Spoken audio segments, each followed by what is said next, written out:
Form ছিল ঠিকঠাক, মন্দের ভালো নয়, একেবারে ভালোর ভালো। তবুও অবসরের কঠিন সিদ্ধান্ত নিয়ে ফেলেছিলেন এবি ডিভিলিয়ার্স। বয়স তখন ছিল তার মাত্র 34 বছর।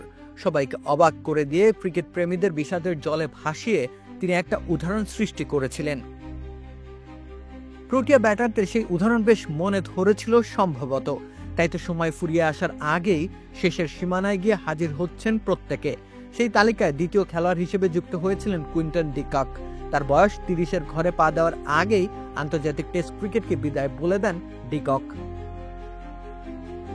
পরবর্তীতে অবশ্য জানা গিয়েছিল চোখের সমস্যার কারণে ক্যারিয়ারে ইতিরেখা টেনে দিয়েছিলেন ডিভিলিয়ার্স। তিনি সব রকম ক্রিকেট থেকে সে দফা নিজেকে গুটিয়ে নিয়েছিলেন, কিন্তু কুইন্টন ডি ককের ক্ষেত্রে তেমন কিছু ঘটেনি। বরং টেস্ট ক্রিকেট থেকে অবসর নেওয়ার পর তিনি দিব্যি চালিয়ে গেছেন franchise cricket. Ispahani bakery fresh, স্বাদের আবেশে একটু আয়েশ। প্রোটিয়া ব্যাটারদের সময়ের আগে অবসরের এই ধারাতে সর্বশেষ সংযোজন এনরিক ক্লাসেন। একেবারে ফর্মের চূড়ায় ছিলেন তিনি।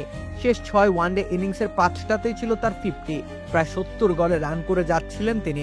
এমন মুহূর্তে ব্যাটাররা নিজের পরিসংখ্যান পরিপুষ্ট করতে চান, নিজের দারুণ সময়ে রেকর্ড বইয়ে নিজের নামটি তুলতে চান বারংবার। কিন্তু ক্লাসেন যেন এক ভিন্ন পথের পথিক। রেকর্ড আর পরিসংখ্যানের মোহ তাকে ছুঁয়ে যেতে পারল না। তিনি আন্তর্জাতিক ক্রিকেটকে বিদায় বলে দিলেন মাত্র 33 বছর বয়সে। হাতে ছিল পর্যাপ্ত সময়, এমনকি তার ভিলিয়ার্সের মতো কোনো ইনজুরিও নেই। ইন্ডিয়ান প্রিমিয়ার লিগের সর্বশেষ 8-এরও তার ব্যাট থেকে এসেছে সেঞ্চুরি। তবু অজানা কোনো এক কারণে দক্ষিণ আফ্রিকার জার্সিতে মাঠে না নামার সিদ্ধান্ত নিয়ে নিলেন এনরিক ক্লাসেন। কারণ খোঁজার চেষ্টা চলছে বটে, কিন্তু ক্লাসেন জানিয়েছেন এটা তার একান্ত ব্যক্তিগত সিদ্ধান্ত।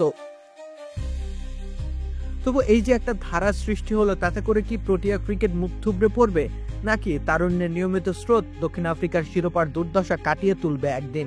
এই প্রশ্নের উত্তর সময়ের হাতেই তোলা রইল।